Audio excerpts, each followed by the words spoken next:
श्रीगुरुभ्यो नमः हरि ओम ओम सहनावतु सहनो भुनक्तु सह वीर्यङ्करवावहै तेजस्विनावधीतमस्तु मा विद्विषावहै ओम शांति शांति शांति. So in the previous shloka he very beautifully gave the example and exemplified the example of the rope snake and the exemplified of the self under the jiva bhava, the state of being a individual self. And in the example he said, like a person who is a trustworthy person, when he says that this is a rope and not a snake, we understand the truth. Similarly here, a trustworthy person who is a guru to whom we have surrendered, when he says that you are the self and not the jiva, we understand the truth. Okay, so through the example and the exemplified, we made that clear. Now he is showing the same thing through the example and exemplified in the next shloka too, by to establish that the world which we see is an illusion and the self alone is the real truth. Okay, now ābhātīdaṃ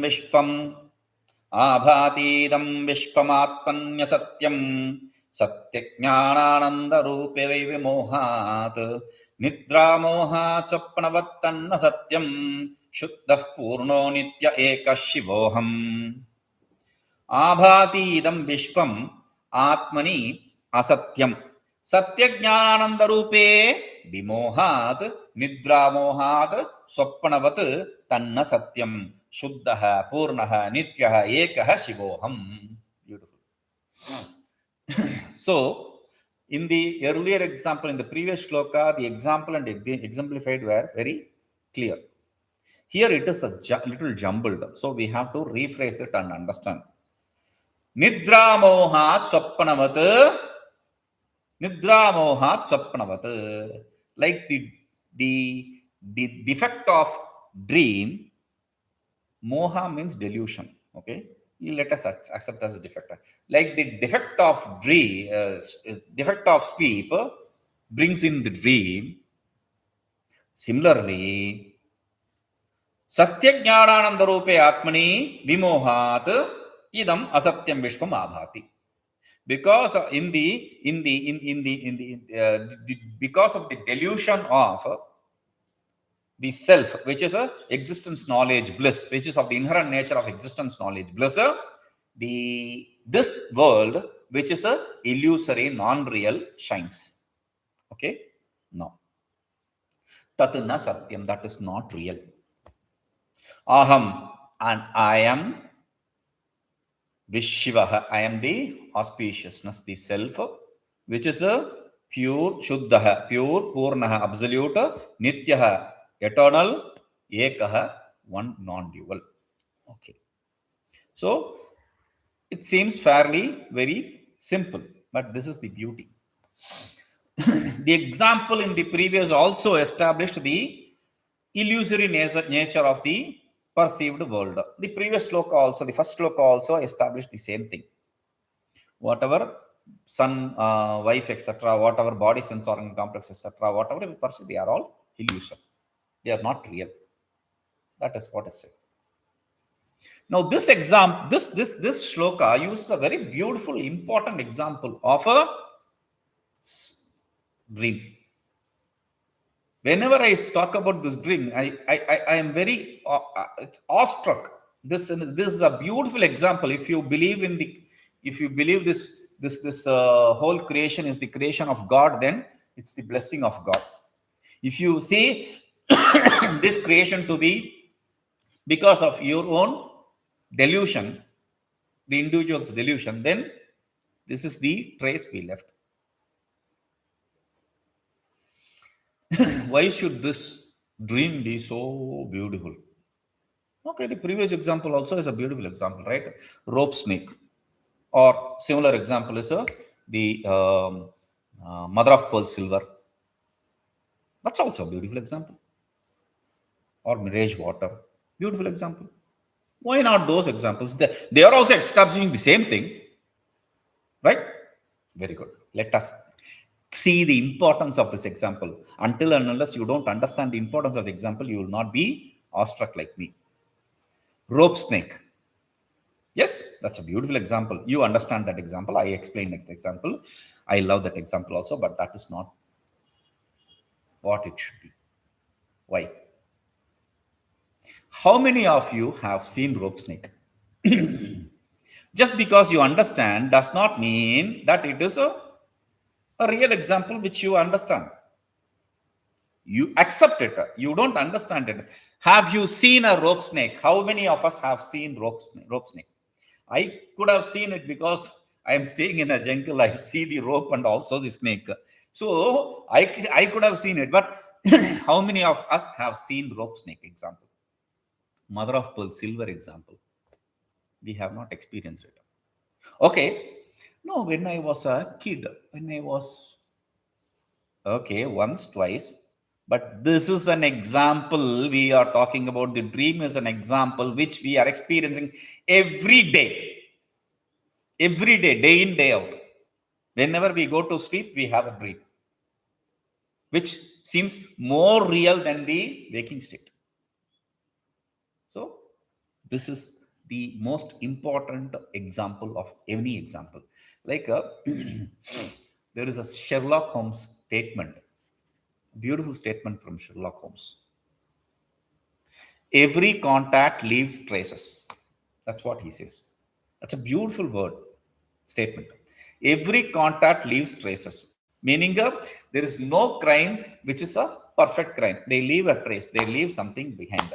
Similarly, this criminal who has overpowered the self to show the beauty of this world, etc., this criminal left a trace of dream to show our inherent nature that this is not real. This is just a illusory thing. Because a beggar becomes a millionaire, billionaire in dream. Enjoys great many things in dream. And a king or a minister who is a king now, the politicians, they enjoy royal life in reality, but in dream they will be begging for food.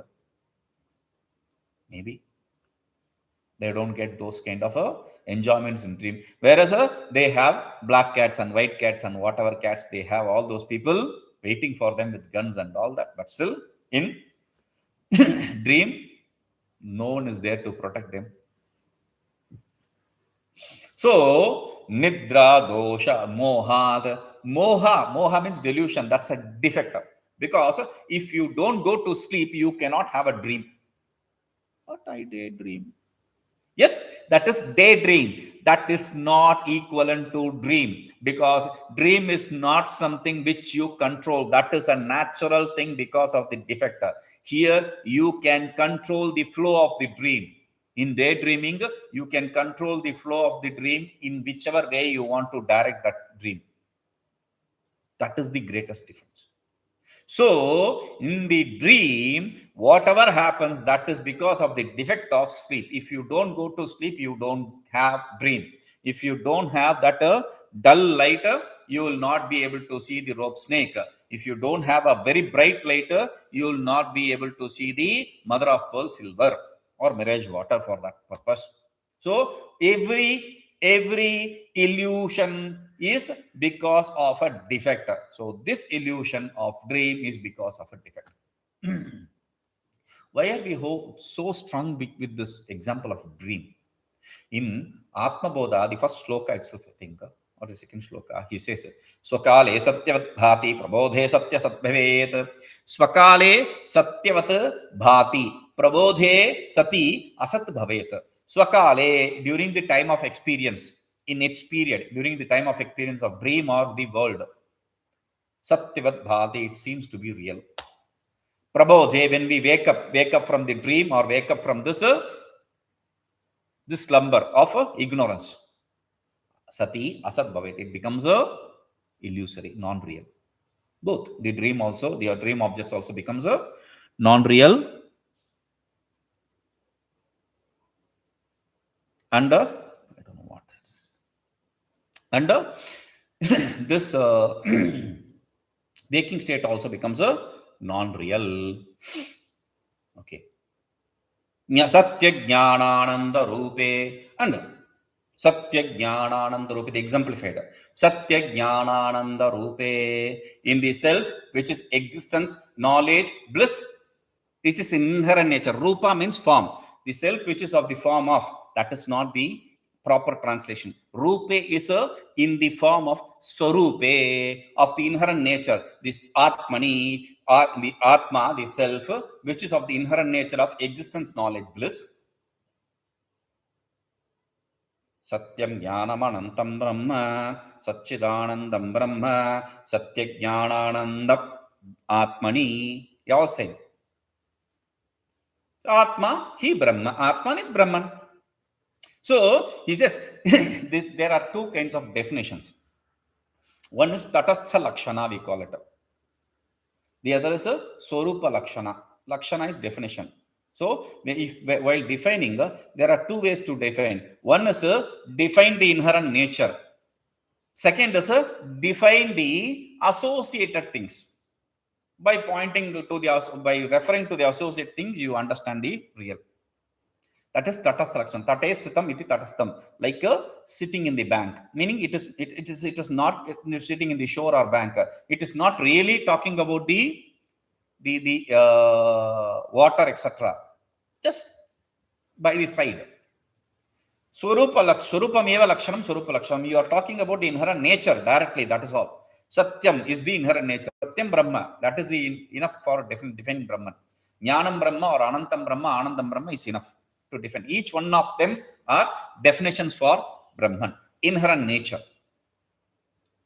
So, Atmani, in that self, like in the dream, you superimpose in the deep sleep, in the sleep, you superimpose the dream state. Similarly, in the self which is existence, knowledge, bliss, you superimpose idam asatyam vishvam ābhāti. This non-real, illusory creation shines. How can you say it is non-real, illusory? It is experience. That which is experienced need not be real. All that which glitters is not gold. Similarly, all that which is experienced need not be real. We have example of the rope snake or mother of pearl, silver, etc., which we experience, but it's not real. The dream itself, which we experience, is not real. In the same at the same time, while seeing that snake, it becomes a rope, it becomes a tree, it becomes an elephant. There is no order, haphazard, but everything is experienced in such a real way. You feel that they are true in the dream state. Here also. But still, I gain pleasure, etc. If you gain pain, you can give up the world saying it is illusory. But if it is pleasurable, then you can't give up it as illusory, non-real. So we have to take that. So he says, pleasure, fine. If you experience, how do you experience the pleasure? Experience pleasure through the sense organs, right? If one sense organ can destroy beings, you are attached to 5 sense organs. What will happen to you? Don't understand. Okay. See, the fish, how do you know how they catch the fish? They bait it. They throw a worm or some food. It comes together, they catch it. In the hook, they put a worm, they catch it. So, the fish addicted to the taste bud dies because of that food. Then there is deer. Deer is a funny example. It is used for both smell as well as sound. First, smell. Smell is the major example. So, or sound is the major example. Sound. The deer likes to hear very beautiful sound. So, it is attracted to the sound. It travels to that sound. Beautiful sound. I don't know. When you make sound, it runs away. It lifts its ear, immediately runs away. So, anyway, there is another example of a deer attracted to the smell. See, there is this, not all the deer. This kasturi deer, a deer which has this this musk inside its navel, inside the navel, not outside, inside the navel. So, the smell of musk is very strong. this deer, this musk deer, it runs from pillar to post to find where that smell comes from.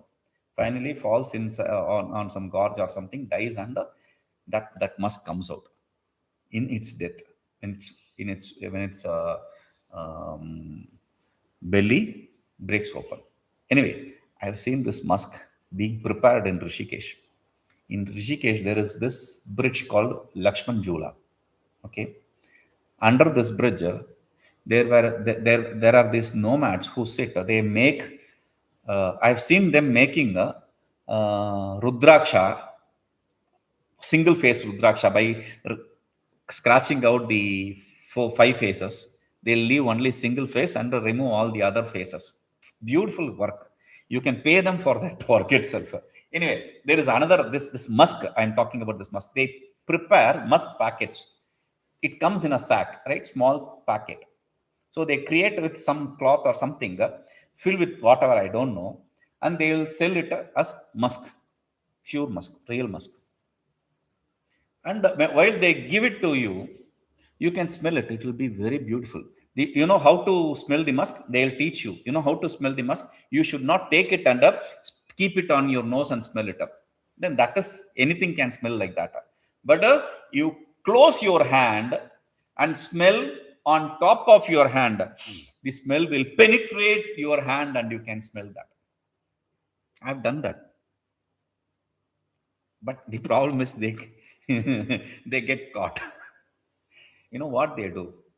While they give you that musk packet, they give it within your hand, they place it. If you are gullible, you just accept it. You pack it and you sell it.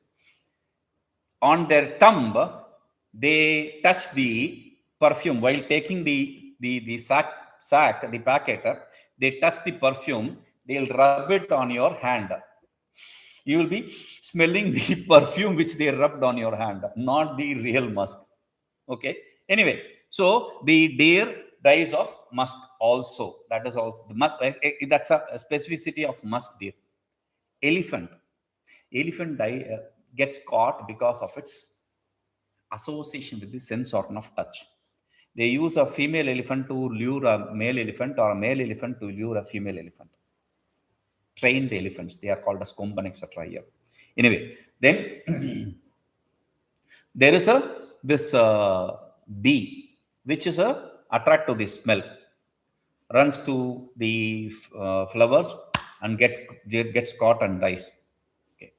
Lotus, etc. flower, when it blooms, it stays there. When it's night, it closes and it dies. Things like that. And we have the moth. Moth, it flies to fire. It flies towards the fire and dies. Seeing the fire, attractive fire, it falls into it and dies.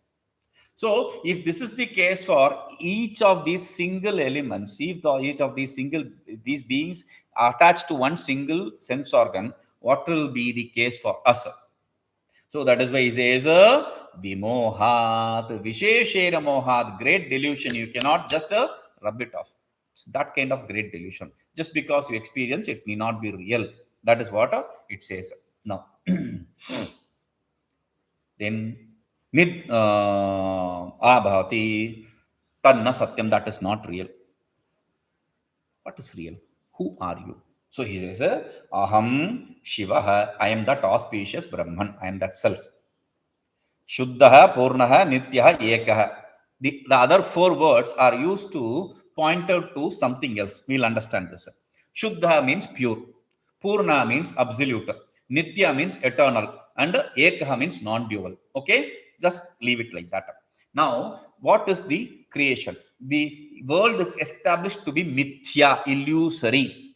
There is a beautiful logic which Bhagavan Bhashyakara uses in Mandukya Upanishad, second chapter. He uses this logic. He says, vimatam nitya, jagat nitya, drishyatvat, jadatvat, parichinnatvat. Three reasons he gives. He gives three reasons. Drishyatva, the world is illusory, non-real. Why? Because it is perceived. Whatever is perceived is not real. The son, daughter, the son, wife, husband, land, wealth, etc. They are perceived, they are not real. The body is perceived, they are not real. The mind, the intellect is perceived, they are not real. Whatever is perceived is not real. Okay, drishyatvat is the reason. So, contrary to the drishyatvat should be the self. Because self is real, right? So, what is the contrary to the drishyatvat? Adrishyatvat, it is invisible, it cannot be seen, means that is a stupidity. If it cannot be seen, means it will be void. So, he says, ekaḥ. Ekaḥ is a word to negate the drishyatvat hetu. Ekaḥ, one non-dual. One non-dual, who is the seer and who can be seen? There is nothing to be seen here, except the seer himself, who cannot see himself. How can he experience himself?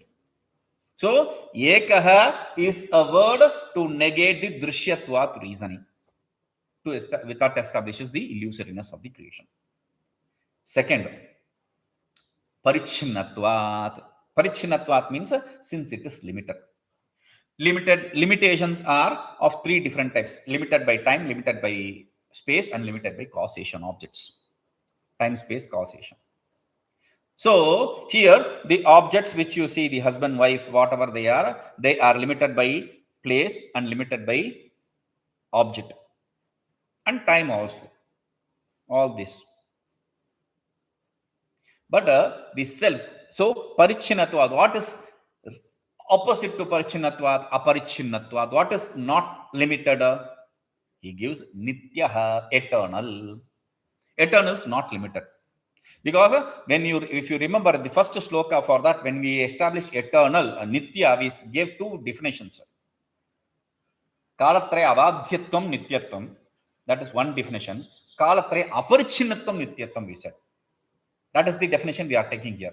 Kalatraya aparichhinnatvam, that which is not limited in all three periods of time, is limited by all three periods of time, is nitya. So, not limited by time. Okay. But space and causation, it's limited. So to negate that, he says pūrṇa. Pūrṇa means absolute. Absolute is something which is not limited by time, space and causation. You already have removed the time. So space and causation, of course time also. So space and causation, it is not limited by. So he says pūrṇa. So drishyatvat, parichhinnatvat. Third one is jadatvat, because it is inert. Whatever object you see, perceive, they are all inert. The body is in certain complex, that is also inert. If it is not inert, you cannot bury it or burn it. After the death, you cannot cremate it. It will come and say, oh, why are you burning? It's hot. It doesn't happen. So, that which is inert cannot be the self. And what is this self? Aham śuddhaḥ, I am pure. Pure means one who is not associated with any impurity. Impurity is the inertness. Because inertness is an effect of ignorance. One who is not associated with ignorance or inertness. śuddhaḥ is consciousness. Only purity, only consciousness, knowledge can be pure. Nothing else can be pure. So, I am that conscious self which is pure. Therefore, I am not inert. That is why he says, I am aham śivo'ham, I am that auspicious self. Okay. So,